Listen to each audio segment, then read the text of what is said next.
رسول اللہ صلی اللہ علیہ وسلم نے فرمایا کہ جو یہ کلمہ ایک دفعہ پڑھے تو اللہ 20 لاکھ نیکیاں عطا کرے۔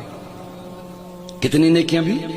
20 لاکھ نیکیاں۔ سبحان اللہ۔ یہ بہت بڑے تاجر کو بھی ایک دن کی کمائی 20 لاکھ تقریباً نہیں ہوتی ہوگی، تو وہ کوشش کے ساتھ پہنچ جائے تو پہنچ جائے۔ یہ 20 لاکھ، آپ کتنے خوش قسمت ہیں، یہاں 2 گھنٹے بیٹھے ہیں اور 2 گھنٹوں کی برکات یہ کہ جب آپ اٹھ کر جائیں گے تو آپ کے جنت کے بینک میں 20 لاکھ نیکیاں اللہ جمع کروا دے گا۔ وہ کلمہ کیا ہے؟ سارے پڑھیں، بسم اللہ الرحمن الرحیم۔